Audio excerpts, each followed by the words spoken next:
안녕하세요. 성경 이야기를 재미있고 생동감 있게 배우는 방법을 나누는 시간 시작하겠습니다. 오늘은 성경 이야기를 활동으로 설계하는 세 가지 원리와 활동으로 전환하는 6가지 대표적인 유형을 소개해 드릴게요.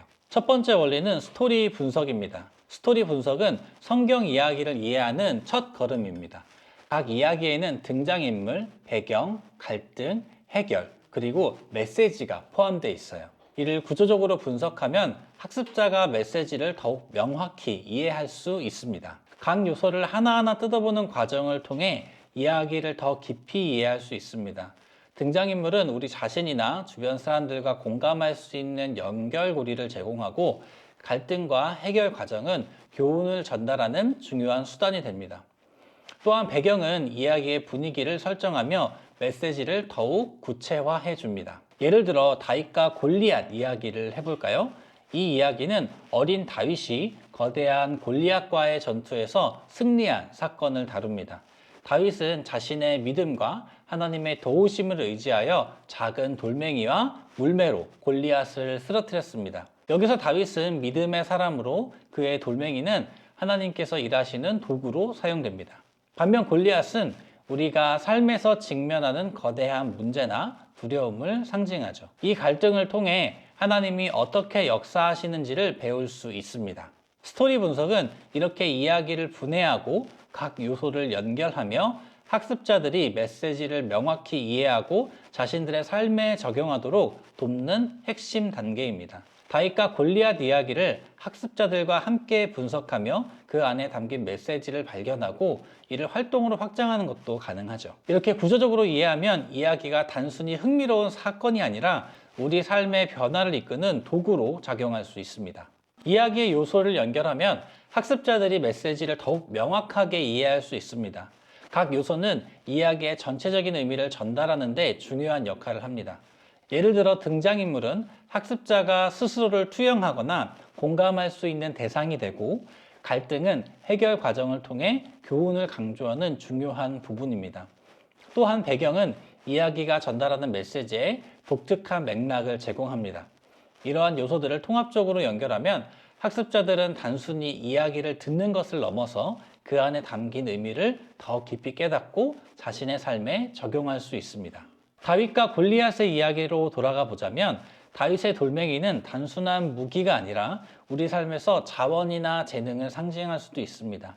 예를 들어 다윗의 돌멩이는 작은 것 같아 보이지만 그것이 하나님의 도구로 사용되었을 때 거대한 문제를 해결할 수 있었습니다. 반면에 골리앗은 우리 삶에서 극복해야 할 두려움, 문제 또는 도전을 상징합니다.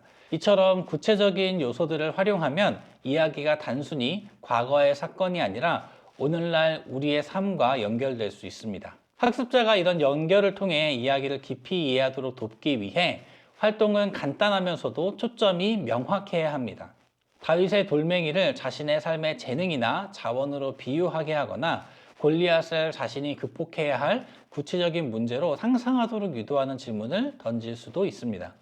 이렇게 학습자가 직접 연결을 만들어 가도록 돕는 활동은 이야기의 메시지를 더욱 생생하게 전달할 수 있습니다. 다만 여기서 주의해야 할 점이 있습니다. 다양한 시각과 모든 해석을 한 활동에 모두 담으려고 한다면 학습자들이 메시지를 명확하게 이해하기 어려울 수 있습니다. 활동의 목표는 하나의 중심 메시지를 강조하는 것이어야 합니다. 예를 들어 다윗과 골리앗 이야기를 활용한 활동에서 믿음을 중심으로 다룰지 아니면 하나님의 도우심을 강조할지 명확히 결정해야 합니다. 학습자들이 활동을 통해 단순하면서도 의미 있는 경험을 제공받을 수 있도록 설계하는 것이 중요합니다. 세 번째는 활동 방식의 선택입니다. 오늘은 6가지 방식을 소개하려고 합니다. 각 방식을 적절하게 선택하고 활용하면 멋진 활동이 계획될 겁니다. 첫 번째는 신체 활동 기간의 방식입니다. 이 방식은 학습자가 몸을 사용해 성경 이야기와 연결된 활동을 진행하며 몰입과 흥미를 높이는 데 초점을 맞춥니다. 예를 들어 여리고성을 무너뜨리는 게임은 학습자들이 이야기를 물리적으로 재현하도록 돕습니다. 10가지 재앙을 동작으로 표현하는 활동은 이야기를 기억하기 쉽도록 돕는 재미있는 방법입니다. 또 다른 예로는 출애굽기 모험을 상상하며 탐험과 미션, 게임을 통해 학습자들이 이야기 속으로 들어가도록 유도하는 것이 있습니다. 이러한 활동은 학습자들이 이야기의 핵심 메시지와 감정을 깊이 경험하는 데 효과적입니다. 두 번째로는 창의적 제작 활동의 방법입니다. 손으로 직접 무언가를 만들며 이야기를 재구성하는 것은 학습자들이 이야기를 더욱 깊이 이해하고 내면화할 수 있도록 돕는 강력한 방식입니다. 예를 들어 노아 방주를 제작하면서 그 안에 담긴 순종의 의미를 체험하거나 예수님의 기적의 장면을 플래시카드로 재현하는 것은 학습자들에게 이야기를 시각적으로 구체화하는 데 큰 도움을 줍니다. 플래시카드는 보통 중요한 장면이나 메시지를 그림이나 사진으로 표현한 카드로 한 장씩 보여주면서 이야기를 따라가도록 돕습니다. 예를 들어 기적이 일어나는 순간을 카드로 만들어 순서대로 나열하거나 학습자들이 직접 카드를 활용해 이야기를 재구성하도록 할 수 있습니다. 이를 통해 학습자들이 이야기의 세부 사항을 더 잘 기억하고 메시지를 명확히 이해할 수 있습니다. 이러한 창작 활동은 학습자들에게 성경 이야기를 단순히 듣는 것을 넘어서 자신의 손으로 직접 만들어가며 개인적으로 연결할 기회를 제공합니다. 세 번째로는 놀이형 학습 활동 방법입니다. 게임 형식을 활용하면 재미와 교육을 결합시킬 수 있어 학습자들에게 매우 효과적입니다. 예를 들어 이야기 순서를 맞추는 퀴즈는 학습자들이 성경 이야기를 구조적으로 이해하도록 돕습니다. 또한 뱀과 사다리 게임과 같은 보드게임은 학습자들이 이야기를 반복적으로 접하면서 즐겁게 학습할 기회를 제공합니다.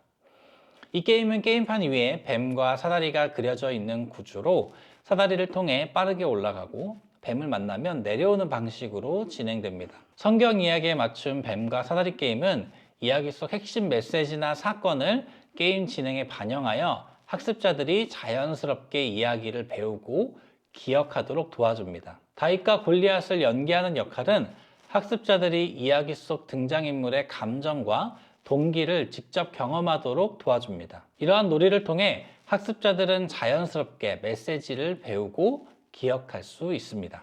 네 번째로는 음악 및 율동을 활용하는 방법입니다. 성경 이야기를 노래와 동작으로 표현하는 방식은 학습자들에게 친숙하면서도 효과적인 방법입니다. 예를 들어 다윗의 시편을 노래로 만들어 학습자들이 자연스럽게 말씀을 기억하게 하거나 비유를 율동으로 표현해 이야기를 몸으로 체험하도록 도울 수 있습니다. 또한 기존의 노래를 성경 메시지에 맞게 개사하면 학습자들이 흥미를 느끼면서도 메시지를 반복적으로 경험할 수 있습니다. 이러한 방식은 학습자들에게 단순한 학습을 넘어서 이야기를 즐겁고 창의적으로 경험하게 합니다. 다섯 번째는 공동체 및 팀 기반 활동을 활용하는 방법입니다. 협동과 상호작용을 통해 성경 이야기를 경험하는 방식입니다. 예를 들어 팀 미션 게임을 통해 학습자들이 출애굽기의 여정을 재현할 수 있습니다. 학습자들은 역할을 나누어 이스라엘 백성의 어려움과 하나님의 도우심을 직접 경험할 수 있죠. 또 다른 예로는 성벽 제거 미션을 설정하여 학습자들이 느헤미야의 리더십과 공동체의 협력을 체험하도록 할 수 있습니다. 이러한 활동은 단순한 이야기를 넘어 학습자들이 서로 협력하며 메시지를 깊이 이해하고 학습자들 간의 유대를 형성하는 데 탁월합니다. 팀 미션이나 협력 과제는 특히 성경 이야기를 통해 공동체의 중요성을 경험하게 하는데 효과적입니다. 여섯 번째는 적용 및 심화 활동을 활용하는 방법입니다.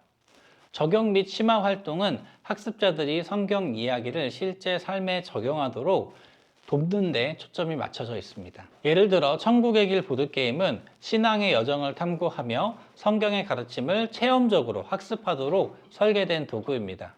학습자들은 게임판을 이동하며 이야기와 연결된 문제를 풀거나 미션을 수행하면서 메시지를 이해하게 됩니다.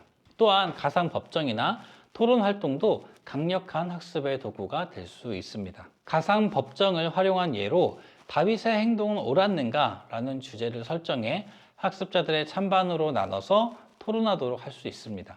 각 팀은 다윗이나 골리앗의 입장에서 논리를 개발하고 상대의 논리를 반박하면서 깊은 이해를 형성하게 됩니다. 가상 토론회 역시 캐릭터의 역할에 몰입하여 성경 이야기를 다양한 관점에서 탐구할 수 있는 기회를 제공합니다.